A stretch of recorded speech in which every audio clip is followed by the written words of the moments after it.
Yo, what's going on, everybody? Welcome back to another Church Nerds episode. I got the crew on with me. We got the technician Norman Heath. We got the doctor Gabe Jordan. We got the deacon Andre Buford and the maestro Darrell Walls. Welcome back, everybody. Make sure you like, comment, and subscribe to the Church Nerd pages. Be a certified church nerd. Okay, be a part of the Church Nerd congregation. What's going on, fellas? I feel like I haven't seen y'all since the convention. What's happening? Yeah, it's because you ran out to be with your wife on a date last week. Hey, listen. Hey, listen. You walked into that one. I love y'all dearly, but I love my wife more. So, I mean, I didn't say it was a bad thing that you did that. I'm just saying that's what happened. Yeah. It's all now. Speaking of being late, look at this guy. Oh my goodness, you don't get an introduction. Be a certified church nerd. Hey man, I just got off the road, so you don't get an introduction. Where were you at today? Mississippi. That was last week. That was last week. We got kidnapped. Well, kind of. Yeah, we got kidnapped last week. I was at your old church, Darrell, this morning, all day, really. Yes, all day. Yes. Well, we'd like to welcome Brandon. Brandon, welcome to the Church Nerds podcast. Welcome just back. in time. Just in time.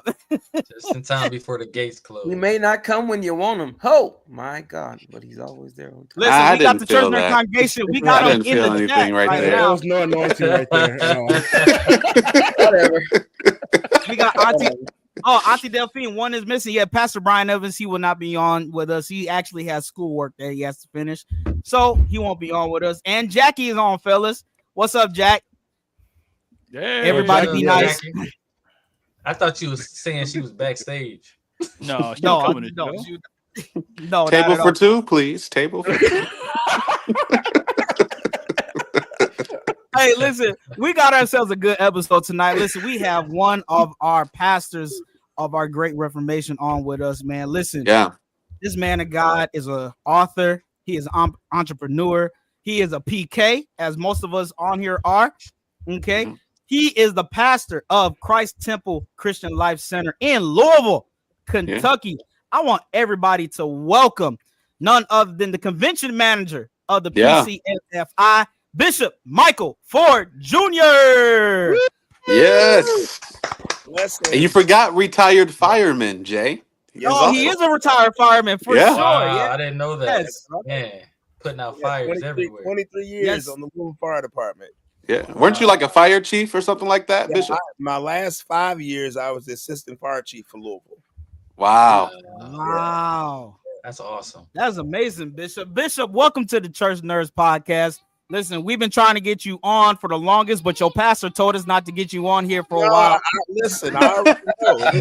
was there. I remember I was inviting me, and then my pastor intervened and said, "Nah, he can't come on." So, I obey my pastor. I see y'all obey y'all pastor too. So for sure. Well, Bishop, the first God still did what he needed to do, though. Yes, absolutely. Bishop. Well, the first thing we always ask our guests when we hop on, we want to ask you, what makes you a church nerd? You're you on the Church Nerd podcast, man. What makes you a church nerd? What's something that you nerdy about? I don't know if this makes me a church nerd. Now, y'all can kind of decide. I don't really watch a bunch of different things. Somebody might say I'm a nerd just because of the TV shows I watch. I watch Andy Griffith, and that's my TV show. And y'all probably never heard of this one. It's Hogan's Heroes. It's another show from the I think it's the early 60s. And but I used to be a Star Trek guy. But unfortunately, after seeing, like, grew up a Star Trek guy, but man, I'm gonna tell you something. They don't like God. No, they don't. Y'all come on, y'all. And I hear y'all talking about the Avengers. Listen, I was an Avengers guy, but I'm gonna tell you something. They don't like God. So I struggle. I struggle watching. Wait. Why do you say that? Why you say that? And every time, every single, what is it called? What's those movies called? It's not Avenger. What's the movies called? What's the series called? Like the Marvel or Marvel? Yeah, Marvel. All the Marvel movies, they always portray God as massive and powerful and evil at the beginning of the movie. But by the end of the movie, he's defeated by a group of men. They got deep. We ain't wasting no time, America. Let's get into it. I don't like it. I see the hand of the enemy in it. So I'm sitting there. I can be at the movies. I'm sitting there watching. Say, look at him. Look at him. Superman. They had Superman. And they got him coming down out of the sky. Come on, and the sun over top of him, and he's the son of Jarrell. So, Bishop, how many sermons do you come up with walking out the door? Bishop McEwen. Get Bishop McEwen on here. I walk out the movies, and I'm agitated in my spirit.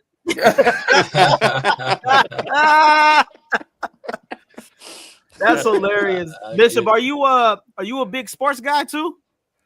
Here we go again. I used to be, but I'm gonna tell you something. You can listen to Stephen A. Smith and all those guys get all riled up in the morning, and you pour out your energy all day long with these jokers, and they ain't talking about a hill of beans.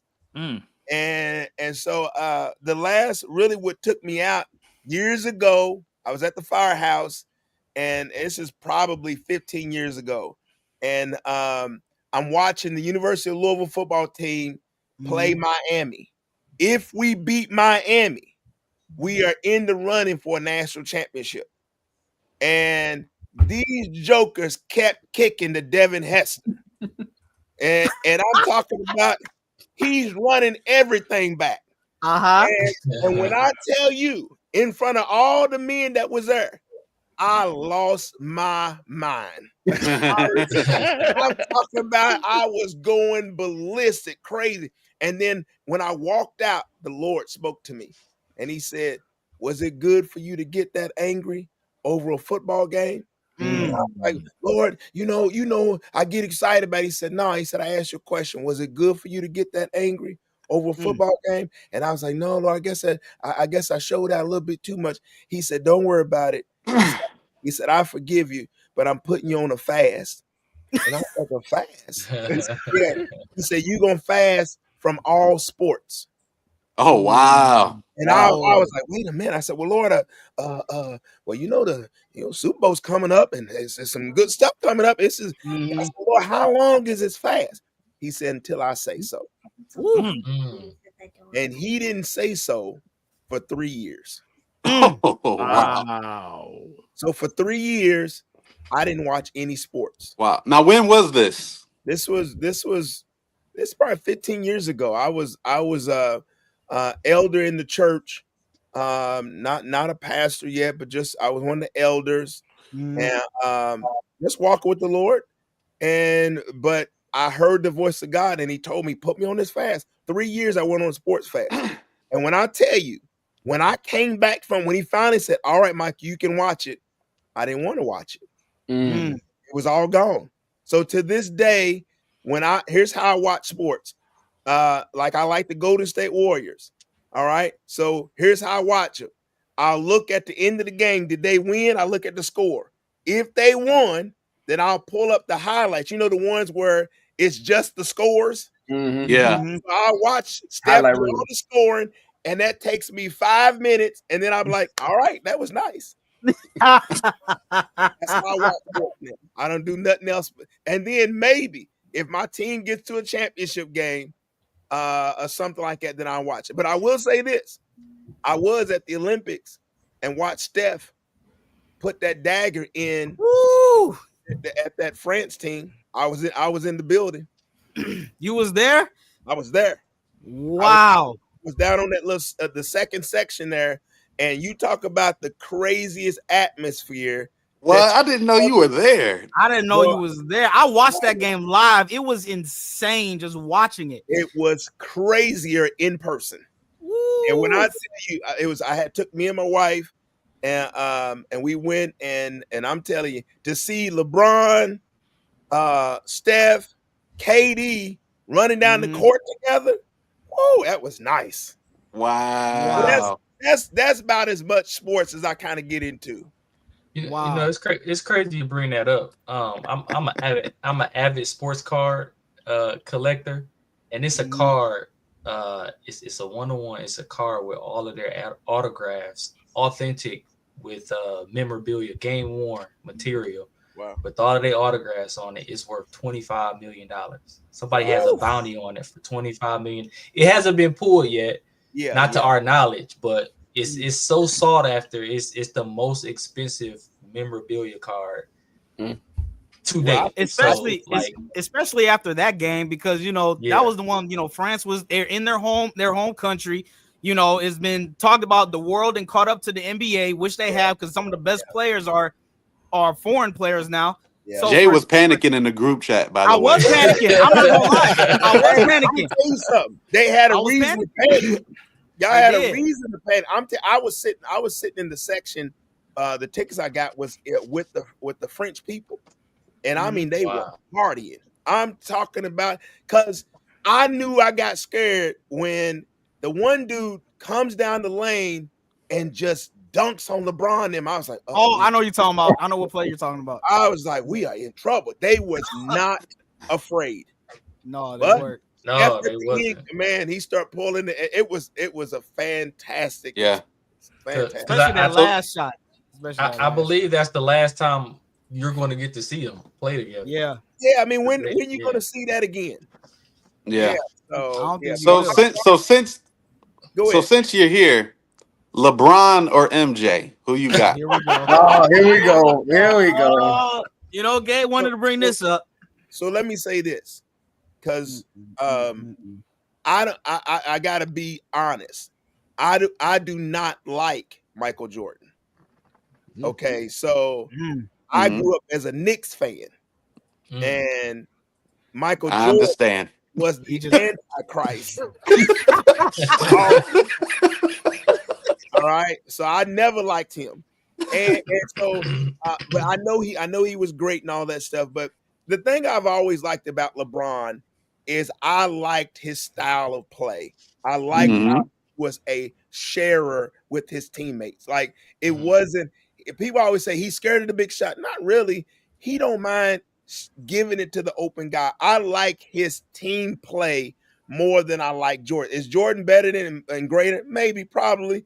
But I would pick LeBron over Jordan for those reasons.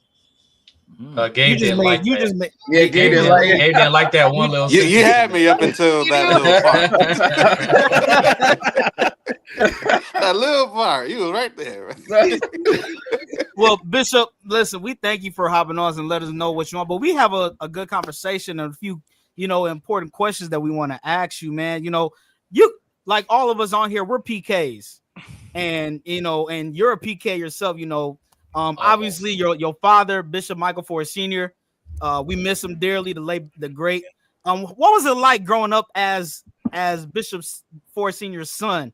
Being a PK in the church. I'm sure you got similar stories like the rest of us, but what was your experience?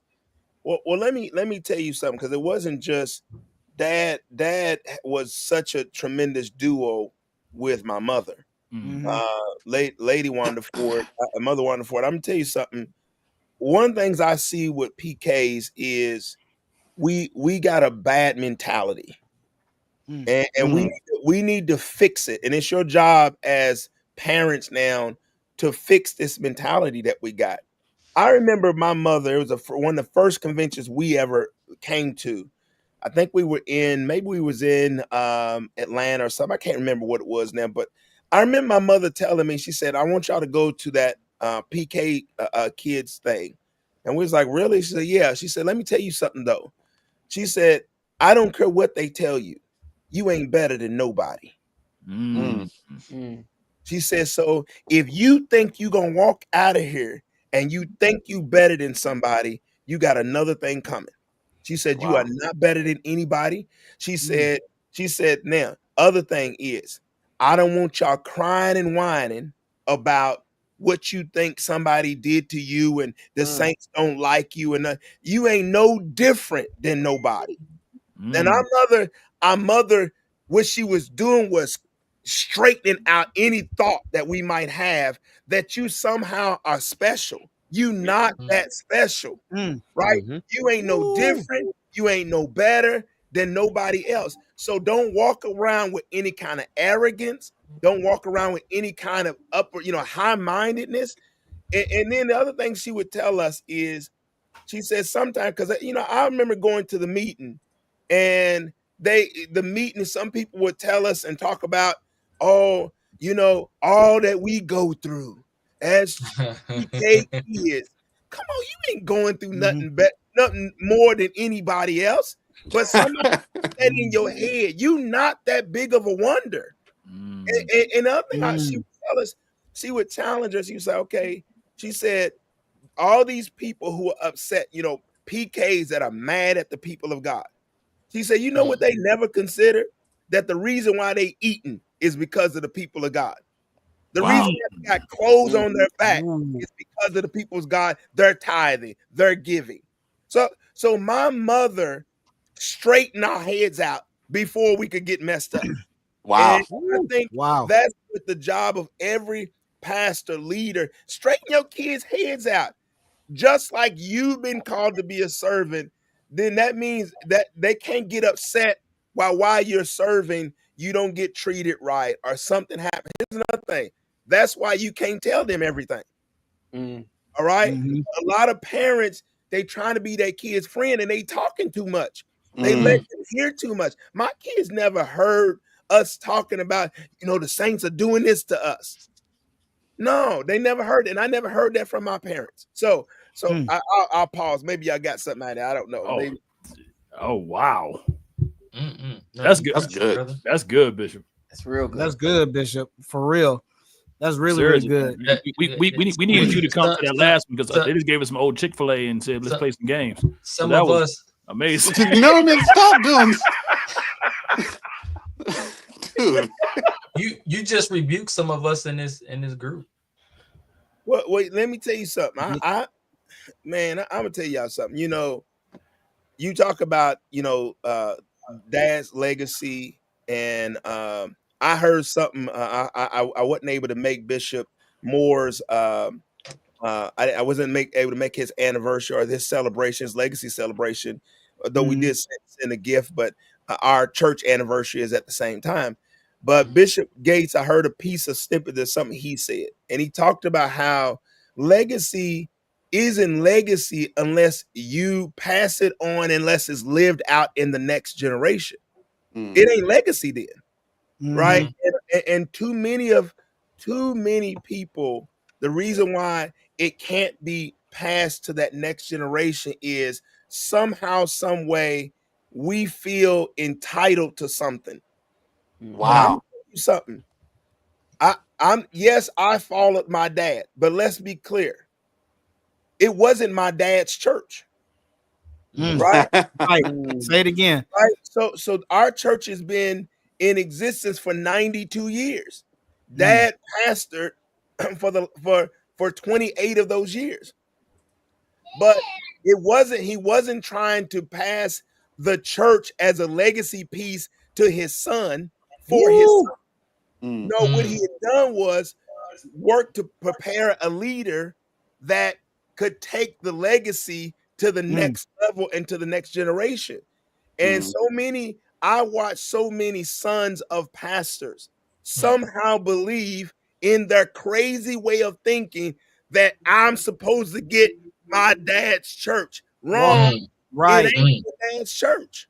Preach. All right. So our mindset is twisted. And here's the other thing. This is why many of us step into stuff that we was never graced for. Right. Talk, Bishop. You preaching. So, and I try to tell people, stop letting people put stuff on you. They misdiagnosing you. You the next pastor. Misdiagnosis. Talk, Bishop. You preaching. You preaching to me right now. You a preacher. Misdiagnosis. That was never his call. Wow. Thank you.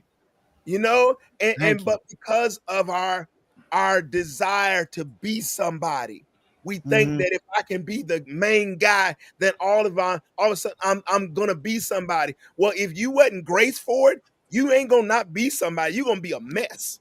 Yeah. Anyway, that's true. No, Bishop, you talking real good, Bishop. Good, Bishop. Especially to a few of us, you know, when we come from prominent families like yours, with with legacy and everything. You know, church is not a family business, like Sister Jade says. It's not a family, it's kingdom business at the end of the day. You know, and like you said, those people that already put you on that pedestal, you know, when you're not even preaching yet or even called to that, they're just as wrong, just as guilty. Well, Bishop, how do you so like you said, you know, your father, you know, he taught, prepared for the next leadership. What would you say your leadership style is compared to his? You know, have you taken some things that he's done and added to yours, or have you changed it, completely? You know, I think, you hear Bishop Gates say all the time, you know, we stand on the shoulders of the fathers that have come before us. And it's so true. I realize that somehow I got some Bishop Robert L. Little in me, right? Who served 30 years before Dad did, right? And I got, because Dad was birthed in that ministry. So he gave me some of that. And then I got a lot of Dad, because one thing about Dad and anybody who you're watching as a leader, they'll do some things great, and there's some things they don't do so great. All right. Your job is not to talk about what they didn't do great. Your job is to glean from their strength, glean from their weaknesses. Right. If you're going to be a mentee, your job is to glean from the leader that's in front of you. Sometimes the mentee, us as mentees, we are not paying attention. All we see is, ooh-wee, I can't wait till I get up in front of everybody and people clap for me. Ooh-wee, I can't wait till I get a pastor's anniversary. You know, like we're contemplating stuff, and we're not actually picking up the meaningful things that can help us become better. I watched my dad as a leader. I watched how he treated people. I watched how he put concepts into place. I watched how he had mercy on people. I watched how he led different ministries. I watched him when he was in meetings, how he ran the meetings. I watched him, and I'm tell you something. There would be days that I would come afterwards and say, Dad, you know, I like how you did X, but why'd you do Y? And he'll be like, well, Michael, this and this. And I'm gonna tell you something. All the time I didn't understand. All the time I didn't agree. Here's another problem that we got as sons. You get mad because you don't agree with what's being done, but it ain't your time yet. Like you upset because he didn't do it your way. Oh, Dad, he ain't doing it my way. Your leader ain't supposed to do it your way. It ain't your time yet. And one thing I would have to do is I'm a pretty sure leader, like a pretty sure, I don't want to say opinionated, but I know what I want. Don't make no face, Norm. I know what I want, and I know how I like it to be done. And so, but the other thing is, when I would work with Dad, it was his time. One time we was having those disturbances. Breonna Taylor had been killed in Louisville. And so we was having all these disturbances, all these protests. It was just a bunch of mess happening. And I came to Dad. I said, Dad, I think the church, we ought to get in front of this. We ought to get out there. We ought to, make our voice heard. Dad was like, I don't think so, son. I don't think we should move on this. I think this ain't the right moment to be doing it. And I said, I really feel like we're so big. He said, I tell you what. He said, you feel so strongly about it. He said, feel free. You get whoever you want to get with, bring and get a group, and you can do it like you want to do it. What you think I did? I'm questioning out. What you think I did? You didn't do it. You want to do? Didn't do it. I think you did do it. No, I didn't do it. Nope. No, I didn't do it. Because I said, I told him right in the moment. I said, wait a minute. I said, Dad, you the leader. Mm-hmm. If you don't want to do it, if you don't see it, I ain't getting out there like that. I said, I'm not the leader. So I follow your lead.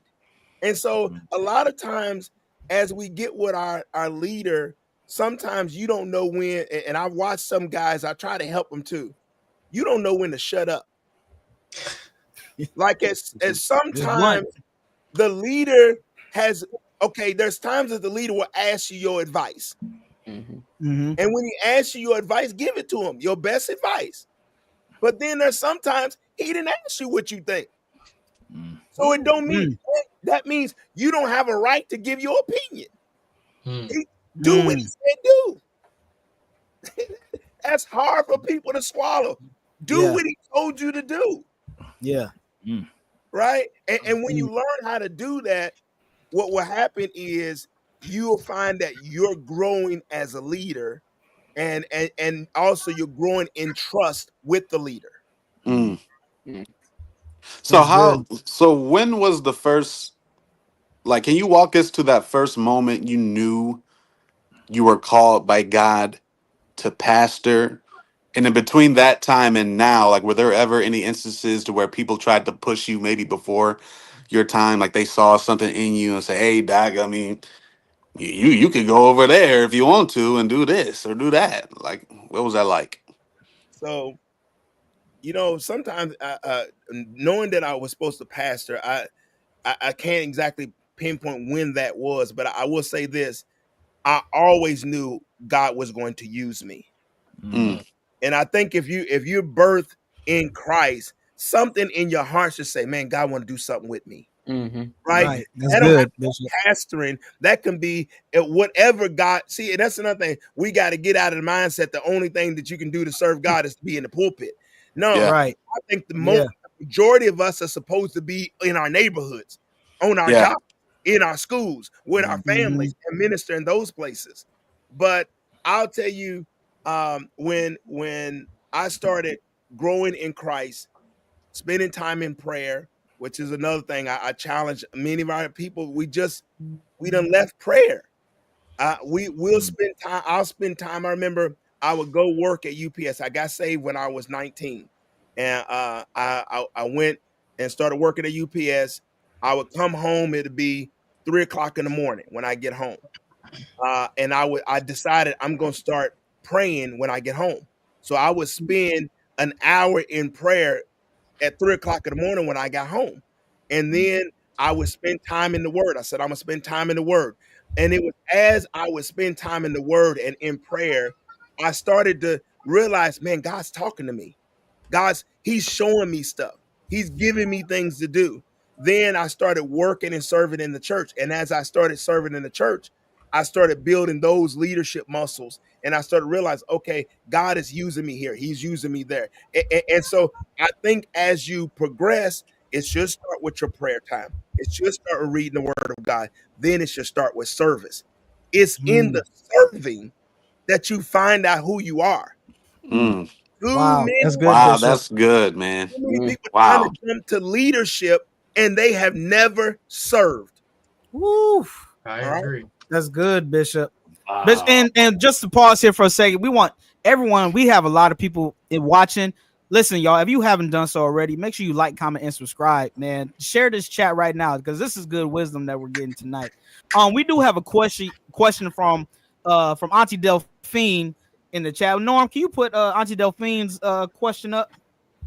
She said, "What is one characteristic where you see your dad in you?" I'll tell you something. First of all, let me say this, because I wasn't, when you're not in the spot, you don't see from the angle that they see in. And I can't tell you how many times since I've been pastor that I literally say out loud, Dad, I repent. I repent. Because there's a few times I question him about this, I challenged him on this or that, and then I'm in it, I realize, oh, that's why he did that. And I gotta repent. And so I think now the thing that I probably took from Dad, let me say two things. One was to be gracious to God's people. I tell you something, a lot of times we get in these different positions and we think all of a sudden we somebody. I'm a servant. And the Bible says those that are going to be the greatest in the kingdom, you're supposed to be the servant of all. But for some reason, we've taken the model that John, James, and John and their mother came. Remember when the mother came to Jesus, she said, Lord, let my two sons sit on your right hand and your left. Let them come be served by everybody. And it's a faulty model. And so I think what I got from Dad was I watched how he was gracious to God's people. He took time with God's people. God people can, they got issues. I mean, they got some issues. And yet Dad he would take time with him. Dad was forgiving. And I think that's something that is a grace that hit me that I don't know if I had it at first. Dad was so, you get people come to you and they got all these different issues and they made mistakes. And my heart now is filled with grace, mercy, forgiveness. And I don't believe that was always there.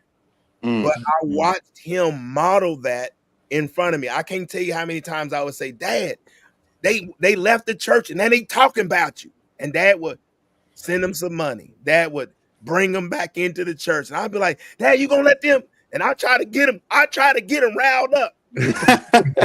Try to put that battery in his back. Yeah, I'm like, come on, Dad, But he would. I remember one bishop came. I ain't gonna say his name because if I did, you know who I was talking about. We like names. No, I'm sorry. No. Don't have the name drop. Don't have the name drop. Dad was very generous in giving. When preachers would come, he's very generous. And a preacher came one time and preached. And then when he was leaving, I was standing there and I remember him open up his check and he thought he should have got more. And he ripped Dad. Wow. He ripped Dad and for saying, I'm this, I'm that. You should have gave me at least double this. Wow. And now here's me and my flesh. I was this close from going and snatching the check he had out of it. But I watched Dad go and write him another check. Wow. Hand it to him. And I didn't say nothing, but after it was over, I was like, Dad, you gonna let that man talk to you like that? You gonna? And Dad said, Michael, he said, if he felt like he needed to be more, why should I let him leave here mad, upset with me? I gave him what he wanted. He don't ever have to come back. Wow. And he was like, and so at the time I didn't get it. But it's funny now I realize sometimes we fight each other about stuff that it don't amount to a hill of beans. You could have let it go. You could just let it go. And then all of a sudden there's peace. You ain't got to deal with them anymore like that. But at least let it be. That's why, remember what Paul said? He said, why not suffer the wrong? So my dad was living out the scriptures in front of me. That's what I took from him. Wow. That's heavy. In the words of my father, Bishop Baldwin, in the chat, he said, "Thank God for the Holy Ghost." Thank God for that. It's an important question. Did you get your sense of style from him? Yes. Y'all know Bishop Ford Sr. was one of the most stylish bishops in Pentecost. Can't nobody dress like Bishop Ford. No. Let me tell you something. People don't really realize about Dad. A couple of things. One, first of all, he was an intellectual. And a lot of times I would get offended because people would relegate him to clothes because he could dress so much. But Dad was one of the first real doctors in the organization. Yeah. This fake stuff that but everybody's a doctor. Buy it for $300 online. Bishop, you might get the spirit of offense up in the chat. There might be a lot of doctors in the chat. Yeah, listen, Dad had a doctorate from I can't remember the first place, but the second place he had 2 doctorates. He had one, the second one's from Oral Roberts University. That was a real doctorate, folks. Mm-hmm. Oh wow! And he was a real intellectual person, but so he could be that. Most people don't know Dad when he died, he was actually in Harvard University in their law school. Wow. So people didn't understand that about him, but then so that's one facet of it. The other thing that Dad could have done if he had not been a preacher, he could have been a comedian because he was funny. Yes. I mean, he was real life funny. All right. Third thing, Dad had a gift of colors and patterns. And I mean, Dad could come into a room and change a room around the colors. You know, you think about all of our robes and stuff that we wear. Dad was that first guy really to coordinate all of us for that. And so he had a real gift and real flair for that kind of stuff. I don't have that kind of flair. My sister got that. My brother got it. My sister Melissa got it. My brother Scott got it. I'm more of a conservative style. So I just got a little piece from it.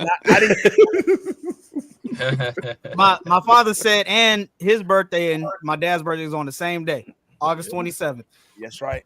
So that's twins. Wow. Yeah. Norm, did you have a question for? Well, no, I was just going to say this is truly a momentous show because my mother watches our show.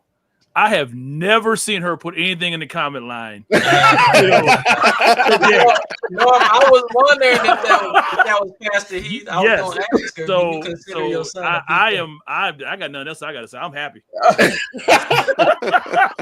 we made it, y'all. We made it. We made it.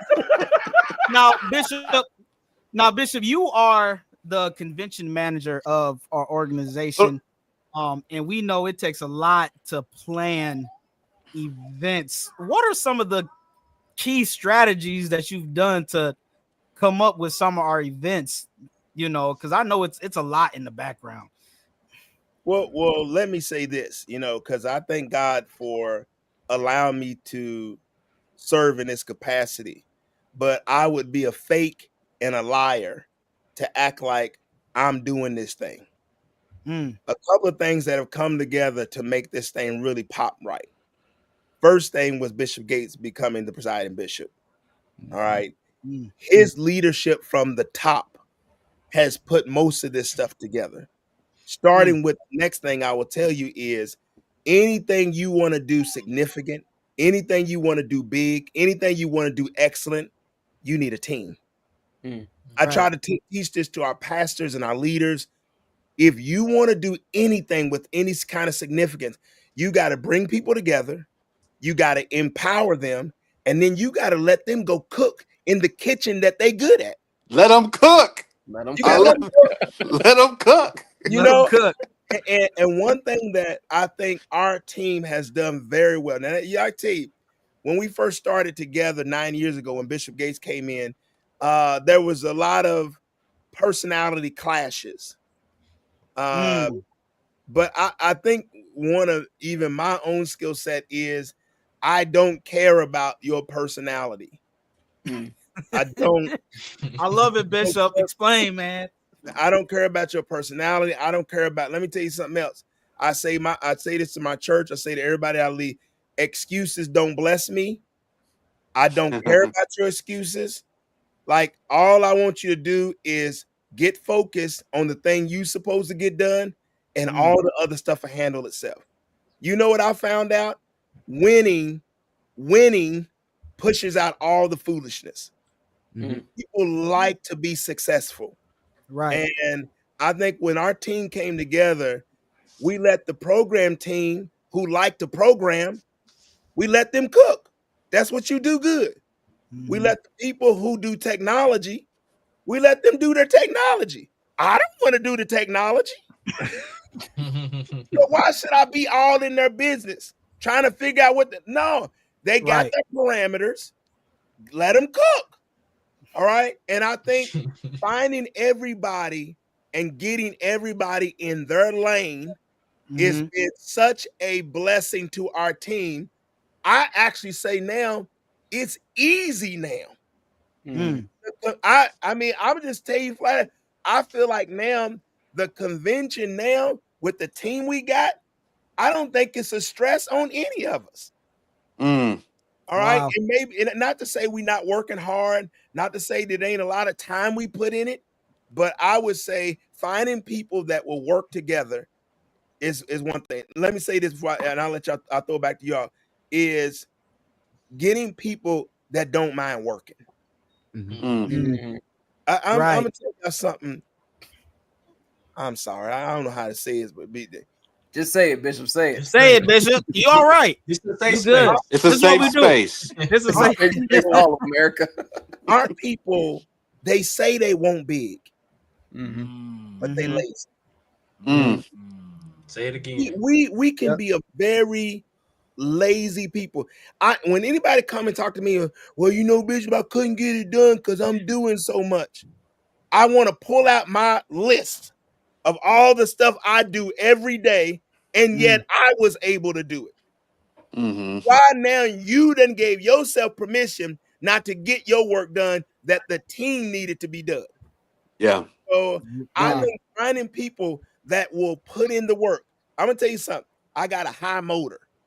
I will stay up for 2 days to get done what I need to get done. All right. And I think finally, I'm gonna tell you something. That's why I appreciate Deacon Norman Heath. I can call Deacon Norman Heath. I can send him a text. Norm never tells me, Bishop, I got too much going on. I can't really get this done. He never, man, I'm telling you something. I appreciate people like Norm. We got a number of people on our team that are like that will just flat. Aaron Porter's one of those people. Tiffany is one of those people. We just got a laundry list of people that will just flat out get it done. So I appreciate those kind. That's how you make something work. And I love the fact that, like, what you said is so real, because I really feel like that our people, we're the most talented people, the most gifted people, some of the most gifted people. But then sometimes, even when you look at some of the church spaces, like some of those details and systems and stuff may not be where it may have to be. So when you were talking about like some of your leadership philosophies, how much of that do you think translate into your personal ministry, into the church that you pastor, and does it play a part in the growth that you've seen in the last couple of years? Because you guys have grown quite a bit. Well, yeah. I'm sorry, but before Bishop answers, I'm just going to throw this out there. There's a reason why Tri-State keeps winning. I'm just going to do that right there. Yeah. Hey, hold on. Go ahead. Hey, man. We try to keep this a safe space. We ain't trying to. Hold on. It's a safe space, but for real. Every year I sit back in the back, and I got to sit there. I get the list. Okay, well, let's see how we're gonna make Tri-State good this year. Oh, Tri-State again. There's a reason why Tri-State keep winning. I'm just gonna be. And there's a reason why Bishop Ford gets his steak every year. I'm just saying. Hold on. Let's not go down this road now. Let me say this. That's why everybody be saying we need a new counter. Well, Norm is the counter. Norm is the one. He sends me the numbers. All right. So people like Bishop Ford, we need a new counter. No, Norm's the counter. He ain't in our council. I would say to your question, I think our church we have grown, and today we had about 600 people in service today. Wow. And we had, I think, 140 visitors today. Wow. And I'm gonna tell you something. That stuff, it don't just happen like that. There's a lot of prayer. There's a lot of fasting and seeking the Lord. But I'm gonna tell you something. After you do all those things, you still need to be more organized. You still need to put in a greater effort. And I challenge our pastors and all of our leaders, all those that serve in our churches. We say we want greater, but what are you doing that's greater? You're doing the same thing you was doing last year, but you want a different result this year. Or 10 years ago. Or 10 years ago. Yeah. Right. And so the challenge for us as a church and as a people, if you're not going to seek God and say, Lord, what is it that we should be doing? And I'm going to tell you something. A lot of people, they know what to do. They know they need to do something different, but they don't want to change. Wow. And you got, so at our church, I did just what you said. How does that translate? And when I first became pastor, one of the first things I did was, and really God helped me because of COVID. We really had the slate just cleared anyway. The runway was kind of cleared already, but we went and started. God, I would be in prayer, and the Lord would tell me, okay, start this team up and put this person over it, and pour into them. Then do this, then do that, and now we have a team of people. And here's another, we talk about working. Our group, our executive team, which is about 30 of us, we meet every week for 2 hours to discuss everything in detail that's going on at the church. So we plan out. Now, we'll meet right now in September. Our strategic planning meetings will start. It'll go from September, the beginning of September, all the way through the end of December. We'll have meetings, and we'll have our strategic plan. We'll lay out all of 2026 before we hit January. We're not coming into the year wondering what's going to happen. We already know what's going to happen. And then every week when we meet is to go over, number one, we reviewed last Sunday. What did we do good? What did we do wrong? What can we do better? Every week we do this. And then after that, we'll then go and say, all right, in the next 3 months, these are the things that are coming. Let's report out on all these things. So we meet every week. Then we have our deacon and trustee board. We meet with them on a regular basis, and they are caring for the church. They care for all the different parts of the church, and we hold them accountable. What are you doing? What's your assignment? All right. And nobody is willing to come to the meeting with assignments not done when they understand that the leader don't get right. All right. So we meet and we work. And so then we have our pastors team. We got a group of not only our senior pastors, but our associate pastors. They care for the people. We meet and we'll talk about, okay, what's happening in this area. All right, everybody make sure you go see these people. Because, another thing in our church is the back door is wide open. Right. We baptize people, we get people saved, then they're gone in a few weeks. Right. There's no next steps. Yeah. It's the work and the systems that got to be put in place to help our churches grow. Just some nuggets for you pastors out there. Yeah. What does that executive team look like? Is that like the board or just key leaders or what? The executive team is made up of every ministry leader. I don't want to do auxiliaries. We call them ministries. Every ministry leader, the leader of that ministry is on that meeting. All right. But then also there are key leaders in the church who push the vision.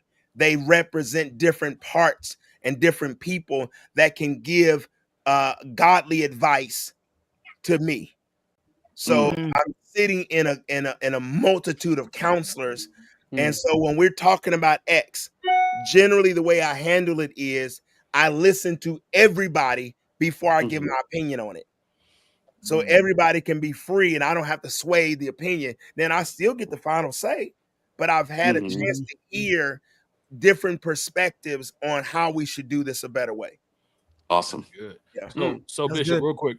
I know the hour is getting kind of late. There were two things. It was a question in the chat from Sister Light, who asked a question about this, as far as getting a deeper bench for succession. So, what's your input on that type of setup, sir?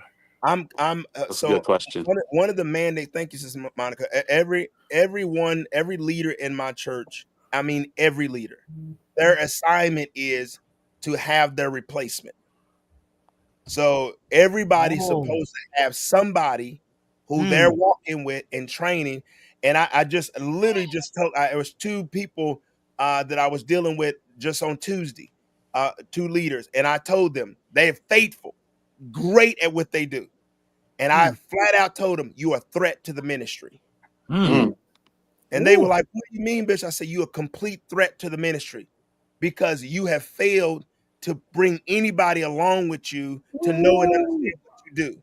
So the minute you get sick or the minute you get out of pocket and you don't want to do it no more, then all of a sudden we're going to be hurting because you failed to bring anybody along with you, a threat to the ministry. Whoa.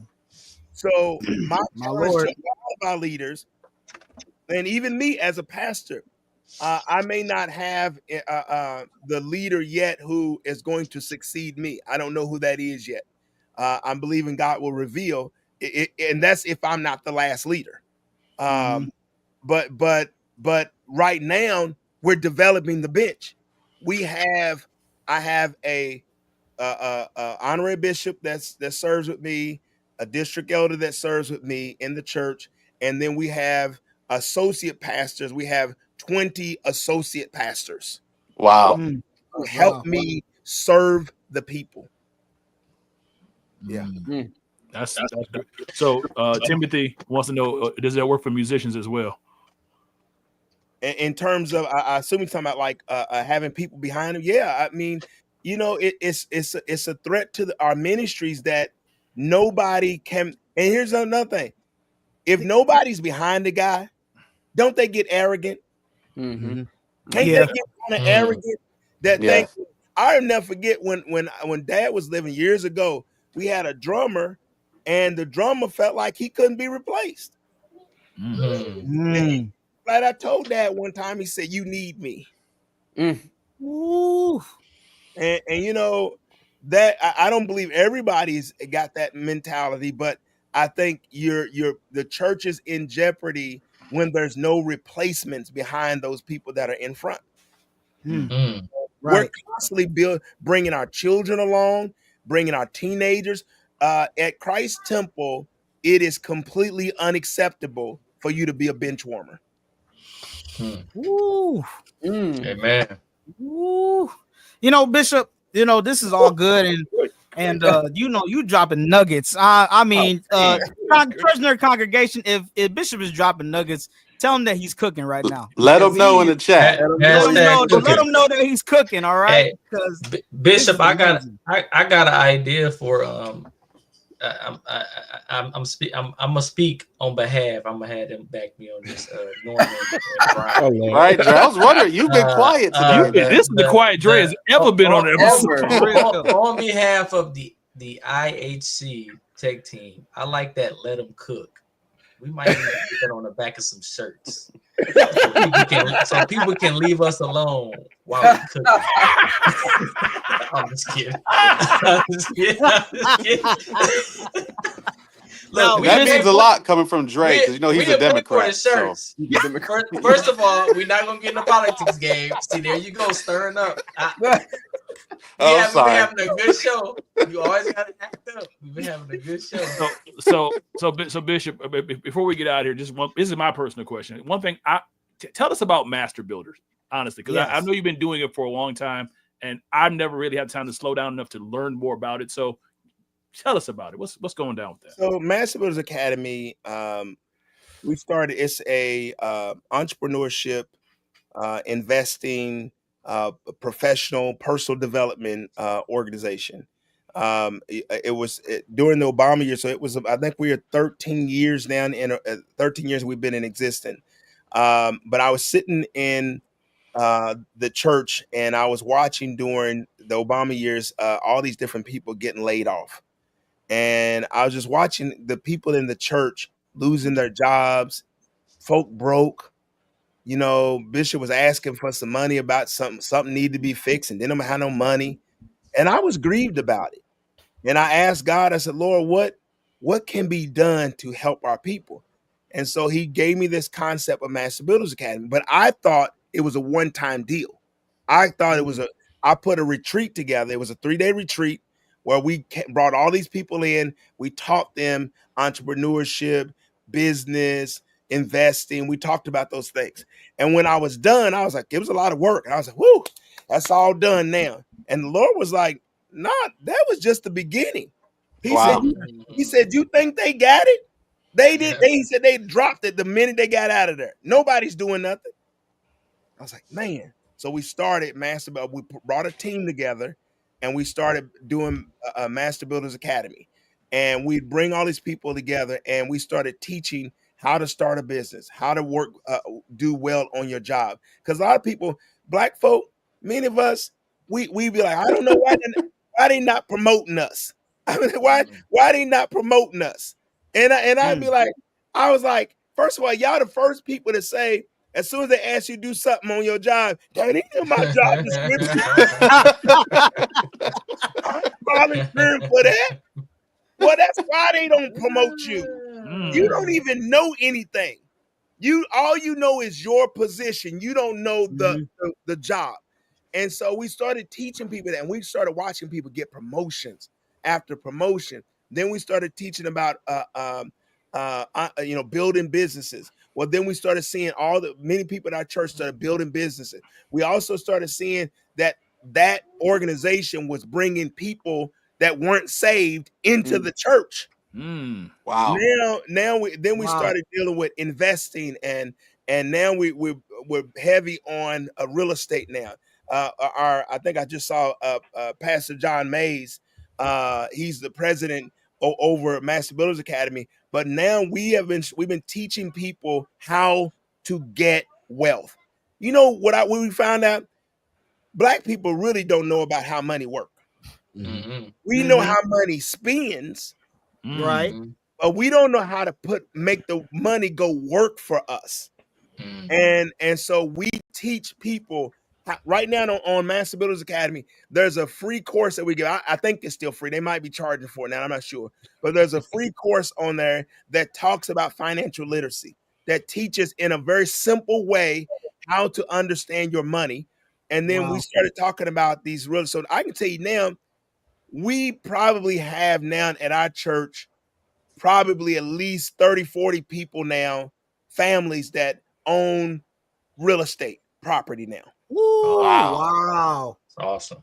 I say that within the next 5 years, our church will have at least 30 millionaires.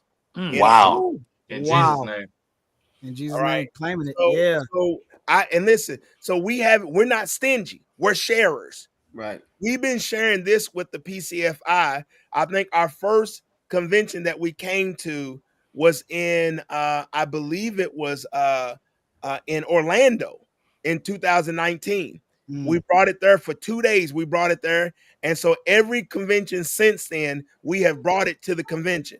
Now, when you go to Master Builders Academy on Wednesday night, and it's every Wednesday night, it's for free. You can jump on by Zoom. Now, if you look, we got PCAFI people from across the country, many of which have gotten their first property already. But they were people that showed up to the national convention and showed up to our classes. So it transitioned from a one-time thing to now it's every Wednesday. It's every what it was every Saturday and Wednesday. When pandemic hit, it helped us to shift a little bit. We was doing mostly in person, but this helped us to shift, which really helped us to go national and global. Last week we had people from the UK on there. Wow. Folk from Bishop and Pofu's church was on there. They eating it up. Wow. Where we at? Anyway, bless y'all. Thank you, Norm. Well, no. That helped me out because I might have to pop in there on the Wednesday. I got to pop in there too, bro. Yeah. So like, I need to pop in there myself. Where can we find the Zoom information? Because I mean, I'm on the website. I don't see the Zoom information nowhere. I thought they put a link in the chat. I think you just put it in the chat. Oh, yeah, if you go to the website, you can sign up on the website. Okay, then I'm about to do that right now. And then not only that, like we send out the Facebook on Facebook, you'll see the flyers go out. They go out like every day, and you'll see the flyers come out if you subscribe to Master Builders Academy. You'll see that come out. All right, we need about 20 people in the chat to go ahead and subscribe. This is Master Builders Academy. And I even liked your wording. I don't know if you did it on purpose, but you said John Mays, like they're pretty much running it, right? You have a team of people. Yeah. So John Mays, he was a Yum Brand executive for KFC, Kentucky Fried Chicken. He was an executive for them, and John is the epitome of a doer. You know, I tell people all the time, we the biggest hearers in the whole wide world. We need to become doers. John's a doer, and John was making massive money being a executive with that company, but John got into real estate. John quit his job because of what he was doing with this real estate. And matter of fact, John got a podcast too, but he talks about how you can fire your job. I like fire your job. John, we're gonna have to get you on this show to tell us how do we fire our job. Put his number in the chat, so y'all better take it down. Put his number in the chat. John would be fire on this show. If he go here and start talking about all this, he will be fire on this show. Now let us know when you free. Let us know when you free so we can get you on. Well, we gotta have a part 2 with Bishop Ford too. Bishop Ford, you go ahead, Andre. My bad. No. I was just saying I think he got some more fire in him that he wanted to get out. About money. We talked about the spiritual foundation. Now we need to start building the empire of prosperity. You know, that's the part I'm looking for. Like Andre said, I heard this quote from this. I can't remember where it was from. It was from this guy who was talking about investing, and he said money is like manure. If you stack it all up at one time, it's going to stink. But once you spread it out, it's going to fertilize the whole ground and your foundation. And I was like, whoa. I was like, that's interesting. Let me tell you something. Like us folks, we have, we'll hear the preacher get up and talk about what God gonna do. God gonna bless you. Turn around 3 times. Jump up 4 times. and that has been our model for prosperity. Now I'm gonna tell you something. We talk about get in the $100 line, Now I'm gonna tell you something. I believe in giving. Me and my wife, we give over $100,000 a year to the ministry. Amen. We believe in giving. Matter of fact, my goal is to give $1 million every year. That's my goal. I believe in giving, but there are principles to money, and we haven't stopped dancing, jumping long enough to sit and learn the principles of money.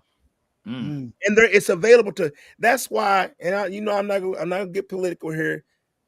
But go ahead, Bishop. You good? That's why Game been waiting. Go ahead. I'm concerned about when all we want is somebody to give us something. We feel entitled. I think the government should give us this. I think the government should do this for us. Let me tell you something. The Bible says God has given you the power to get wealth, not the government. Wow. And so when we stop thinking that somebody else is supposed to do something for us and start saying, no, God has empowered us enough to do for ourselves. Amen. But that means I can't spend my money on chicken going to the restaurant. Maybe I don't get to eat out this Sunday when everybody go out to the restaurant. Maybe I don't get to do that vacation this year. Maybe I'm going to save this money so I can get it out in the marketplace and let it work for me. It's called delayed gratification. We so quick to we wearing $1 million we got $1 million in our closets. all the clothes and the shoes that we got. You only need 2. And one Sunday I asked my saints, I told him, I said, go home and count how many shoes you got. Go home and count how many pairs of shoes you got.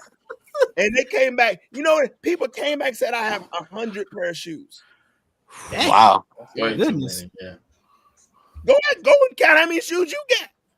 I got about 45 pairs of shoes. Yeah. And think about the money that you invested in a pair of shoes, some pairs of shoes that could be in the marketplace. Yeah. Most of us could have bought a piece of real estate for the amount of shoes we got. Wow. But I'm a reseller also. Okay, great. You're gonna make some money off yours. But that's all of us not in that mindset. Yeah, exactly. Yeah. You know, so that's what Master Builders Academy. We're trying to change the way uses think. Good. You're right. That's good. Bishop, and I love what you said there. You know, and a lot of people that want to start a business don't know how to start it, and your Master Builders will definitely give the tools. Don't matter what kind of business it is. Business is business. It's the same principles and tools. Everywhere. So if y'all in the chat, if y'all haven't seen Pastor John Mays, he put his number in the chat so he can send you the link to Master Builders. And just to back up the whole John Mays thing, share my wife's comment. I think this is very important. Yes, sir. You know, that they came to the greatest council and shared some information. Yes, the greatest council. So I just want to make sure that was, pointed out. But yes, they are wonderful teachers as well. That is amazing. Truly amazing. Truly amazing. Bishop, we want to thank you for hopping on the Nerds podcast tonight. Listen, everyone, we want to thank you for hopping on. We got a lot of new faces in the congregation tonight, y'all. Amen. We got some new church nerd congregants with us. Make sure you subscribe. Subscribe to our. I saw a lot of Christ Temple on there too.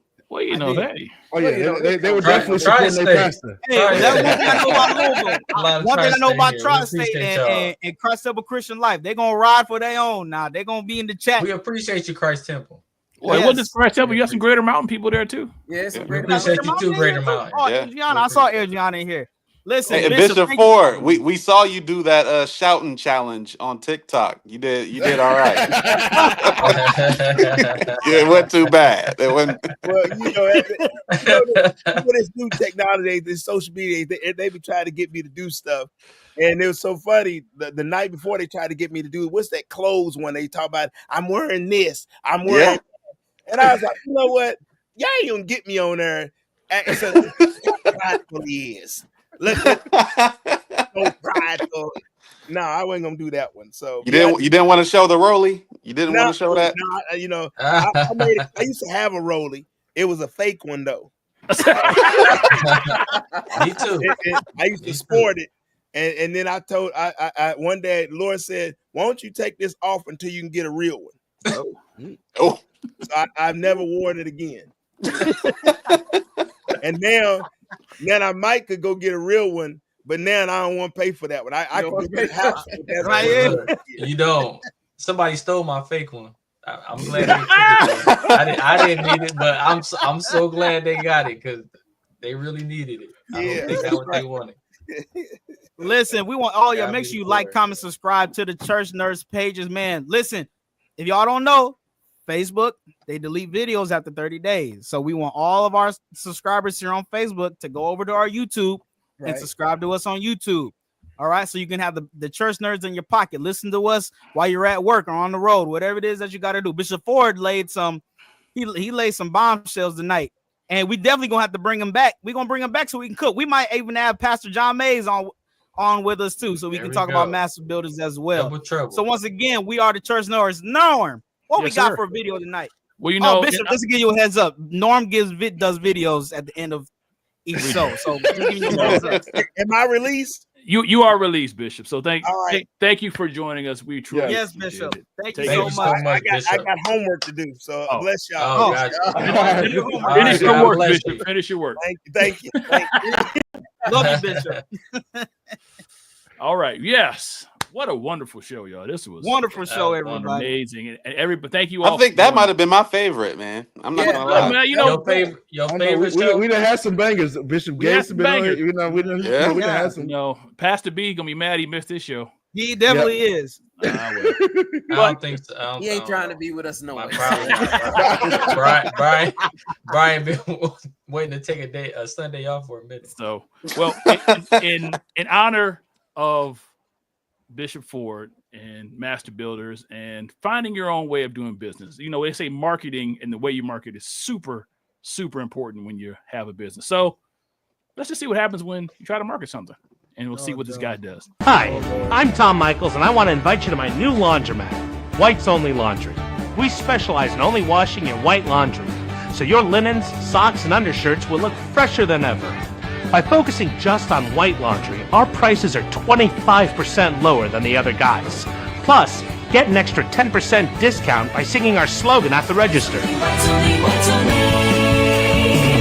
Hope to see you soon. Hi, it's Tom again from the laundromat that's been in the news, and I really want to apologize. I definitely should have realized that the name, White's Only Laundry, sounds racist, is racist, and that was not my intention at all. But we've changed the name and fixed the problem. White's Only Laundry is now No Coloreds Laundry. It still gets across that we can't wash colored clothes without any of the racial connotations of whites only. Plus, to make up for our terrible mistake, come on in before Friday and you'll get yourself a free t-shirt. Just don't wash it here because it has all these colors on it.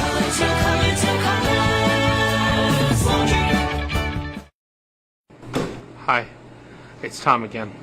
I'm so sorry. I feel terrible.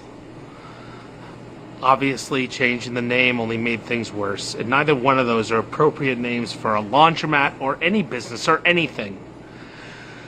But I'm gonna make things right. First, for the African American community, I've installed a special side entrance so that you'll know you're definitely welcome in my laundromat. Also, I've set aside separate but equally powerful washing machines exclusively for your use in the back of the laundromat. Although they still only wash white clothes. And this time, to ensure I don't upset or disrespect anyone, I'm naming it after myself.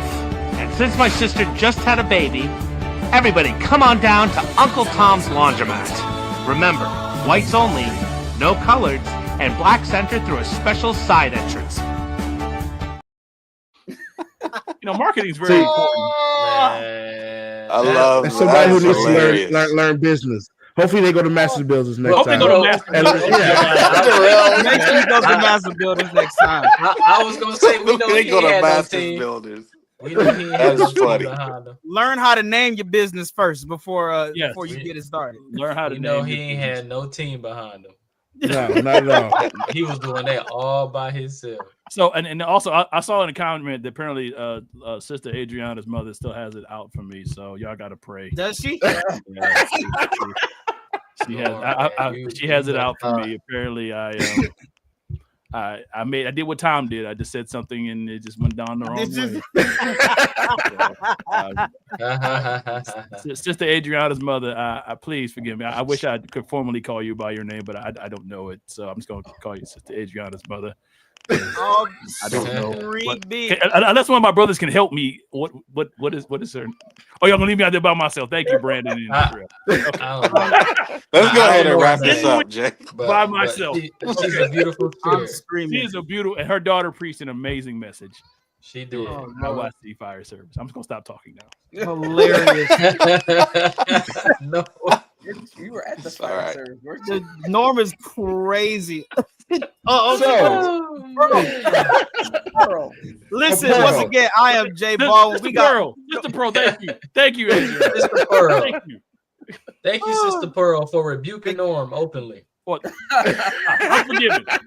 She said you're forgiven. Rebuke is better than secret love. So secret love. That's right, Brandon. That's the Bible right there. That's the Bible.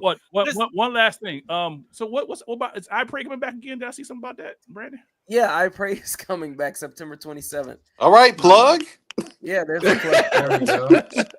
It'd been a good plug. Just make sure flyer, but you hear about Ed on Sunday. Like Bishop Ford said, prayer is being abandoned all over the world. We need to pray. If we're gonna call ourselves Christians, prayer is fundamental. You gotta have a prayer life. So I Pray is coming to help instill prayer in not just young people, but everybody, because everybody needs to pray. Everybody, I like it. Oh yeah, and one other thing. IEEE United, y'all. It's in Detroit. It is in Detroit. Hey, man, in November. Detroit. Come y'all to Detroit at King Edward Adventures. Come join us for IEEE United. And join us for the league conference. And join us for the league conference as well. It's also here. The Holy Convocation next year. We just we also have the league conference here as well. It's here. And you know what? You may see the church nerds at IEEE. At IEEE. Or and at league conference. In Detroit. You never know. You never and know. A little bit of merch, maybe. Some merch. Last time. Okay, Jay, let's wrap this up. We are the church nerds. Once again, I am Jay Baldwin. We got Norman Heath, Gabe Jordan, Dre Buford, Brandon Travis, and Darrell Walls, and our special guest that came on tonight, Bishop Michael Ford Jr. We will see you next time on another episode. We out of here. Of the church. You didn't say the church. Bless your people.